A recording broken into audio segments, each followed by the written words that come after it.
ছেলেবেলায় আমরা মামা বাড়ি যেতাম নৌকায় চেপে। কি যে ভালো লাগতো! গাড়ি কিংবা ট্রেন কিংবা এরোপ্লেনের চেয়েও নৌকায় যাওয়া অনেক আরামের। জলের শব্দ শুনতে শুনতে ঘুম ঘুম ভাব আসে, তাতে অনেক স্বপ্ন দেখা যায়। আমাদের মামা বাড়িতে অবশ্য নৌকায় ছাড়া অন্য কিছু তো যাবার উপায়ও ছিল না। রাস্তা টাস্তা জলেই ডুবে থাকতো প্রায় সারা বছর, তাই প্রত্যেক বাড়িতে থাকতো নিজস্ব নৌকা। আমাদের বাড়ি থেকে নদীর ঘাট 5 মিনিটের হাঁটা পথ। সে নদীটা ছোট, কিন্তু ঘাটের পাশে বাজার বলে সেখানে সবসময় অনেক নৌকার ভিড়।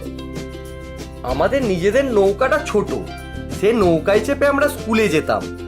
সে নৌকায় বড় নদীতে যাওয়া যায় না, তাই আমাদের জন্য মামা বাড়ি থেকে আসতো একটা বড় নৌকা, তাতে হলুদ রঙের পাল। সে নৌকার 3 জন মাঝির মধ্যে হেড মাঝির নাম নাদের আলী। সে কত রকমের গল্প শোনাতো আমাদের। ছোট নদীটা খানিক দূর গিয়ে একটা বড় নদীতে মিশেছে। সে নদীটার নামও খুব মিষ্টি, বাতাসি। খুব একটা বড় নয়, দুদিকের পার দেখা যায়। কত রকমের মানুষ, কত রকমের গাছ, আর মন্দির, মসজিদ, জমিদারদের বাড়ি, এক জায়গায় শ্মশান, সেখানেও ঘাট বাঁধানো। এই বাতাসি নদী আবার খানিকটা পরে আরো একটা বড় নদীতে এসে পড়তো। সে নদীর নাম পিংলা। কতক্ষণে পিংলা নদী আসবে তার জন্য আমরা অধীর আগ্রহে প্রতীক্ষা করতাম। এই পিংলা নদীতে দেখা যেত শুশুক, ইংরাজিতে যাদের বলে ডলফিন। হঠাৎ হঠাৎ খুশ করে মাথা তুলেই আবার ডুবে যায় জলে, অনেকটা যেন মানুষের মতন। খুব ছোটবেলায় আমার মনে হতো জলের নিচে নিশ্চয়ই অনেক মানুষ থাকে। একটু বড় হয়ে শুশুক চিনতে শিখেছি। আমরা চোখ বড় করে তাকিয়ে থাকি নদীর দিকে, কখন শুশুক দেখা যাবে। দেখলেই চেঁচিয়ে উঠি, কে কটা দেখলাম তাই গুনি। এই নিয়ে প্রতিযোগিতাও হতো, কিন্তু প্রত্যেকবারই জিতে যেত আমার ছোট কাকা। আমি 5টা শুশুক দেখলে ছোট কাকা দেখতো 11টা। কিন্তু ছোট কাকার কোথায় আমাদের সবসময় সন্দেহ থেকে যেত।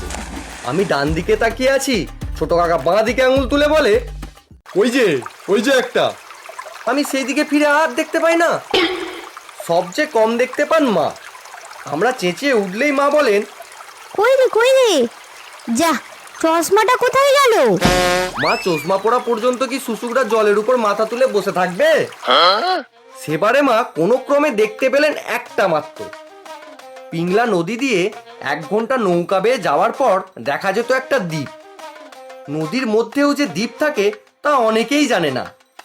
এখানে নদী দুভাগ হয়ে গেছে, দ্বীপের দুপাশ দিয়ে বয়ে চলেছে। সে দ্বীপে কোনো বাড়িঘর নেই, তবে অনেক গাছ আছে। খুব বড় গাছ নয়, ঝোপের মতো। একটা শুধু বড় শিমুল গাছ অনেক দূর থেকে দেখা যায়। নাদের দাদা, ওই দ্বীপটার নাম কি? নাদের আলীর মাথায় ঝাঁকড়া ঝাঁকড়া চুল, গালে কাঁচা পাকা দাড়ি, সবসময় তার ঠোঁটে হাসি লেগে থাকে। এমনিতে তো কিছু নাম নাই, তবে আমরা বলি মায়াদ্বীপ। ভালো নাম দিয়েছো, মায়াদ্বীপই বটে। মাঝে মাঝে অদৃশ্য হয়ে যায়। সে কথা শুনে আমার প্রথমে মনে হলো দ্বীপটা কি আকাশে উড়ে যায় নাকি? তা অবশ্য নয়। যে বছর খুব বৃষ্টি কিংবা বন্যা হয়, সে বছর দ্বীপটা চলে যায় জলের তলায়। জলে ডুবে যায়। এত যে গাছ রয়েছে, সেগুলোর কি হয়?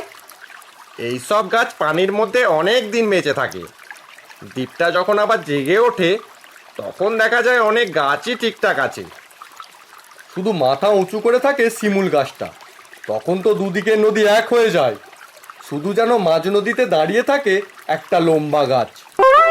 আমার খুব ইচ্ছে করতো একবার সেই দ্বীপটায় নামতে। পুরো দ্বীপটাই যেন একটা বাগান। না না, ওখানে নামা যাবে না, প্রচুর সাপ, একেবারে কিলবিল করছে। সত্যি ওখানে সাপ আছে? সে দুটো একটা থাকতে পারে, কিন্তু ও দ্বীপে পা দিতে নাই। মায়াদ্বীপে ওনারা থাকেন। ওনারা মানে কারা? সে কথার উত্তর না দিয়ে নাদের আলী দুদিকে মাথা দোলালো। তারপর হঠাৎ দাঁড় বাইবার কাজে ব্যস্ত হয়ে পড়ল। সেবারে বর্ষাকালে পিংলা নদীতে আমরা দেখেছিলাম মোট 7টা শুশুক আর একটা কুমির। আরো খানিক পরে এলো মায়াদ্বীপ।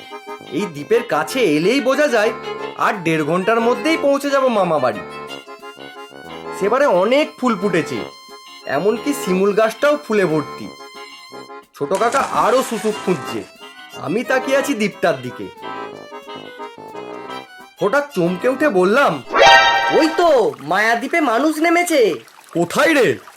আমি আঙুল তুলে দেখালাম। কয়েকটা ঝোপের পেছনে দাঁড়িয়ে আছে একটা মেয়ে, বড় জোর 13-14 বছর বয়স, ফর্সা রং, কোঁকড়া চুল। সে ফুল গাছে হাত বুলাচ্ছে, কিন্তু ফুল ছিঁড়ছে না। তাই তো, একা একটা মেয়ে ওখানে গেল কি করে? সঙ্গে কেউ নেই। ওদিকে তাকিও না, তাকিও না, চক্ষু বুজে ফেলো। কেন? ওদিকে দেখবো না কেন? ওনাদের দেখতে নাই। অন্য দুজন মাঝিও চোখ বুজে ফেললো। বুঝেছি, মারমেড, জলকন্যা। দেখছিস না, ও মেয়েটার কোমরের দিকটা দেখা যাচ্ছে না? মারমেডদের দেখলে কি হয়? আমাদের কিচ্ছু হবে না, ওদের কষ্ট হয়।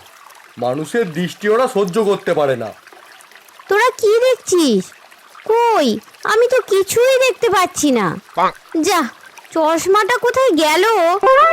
মা সবসময় চশমা পরে থাকেন না, আর দরকারের সময় চশমা খুঁজে পান না। চোখ বোঝা অবস্থাতেই মাঝিরা জোরে জোরে চালিয়ে দ্বীপটা পার হয়ে গেল। নাদের আলী আবার চোখ খোলার পর আমি জিজ্ঞাসা করলাম, নাদের দা, ওই মেয়েটা কি সত্যিই জলকন্যা? তুমি আগেও দেখেছো? আমি তো কখনো দেখি নাই। এই যে একটু আগে দেখলে। না তো, আমি কিছুই দেখি নাই। মামা বাড়িতে পৌঁছেই আমি রাঙামাসিকে বললাম, জানো আজ কি হয়েছে? আমরা মারমেড দেখেছি, জলকন্যা। আবার গুল ঝাড়তে শুরু করেছিস? এই নীলুটাকে নিয়ে আর পারা যায় না। তখন আমার উত্তেজনায় ফেটে পড়ার মতন অবস্থা। আমি চেঁচিয়ে বললাম, না গুল নয়, সত্যি সত্যি মায়াদ্বীপে দেখেছি, ঠিক মানুষের মতো। মায়াদ্বীপ আবার কি?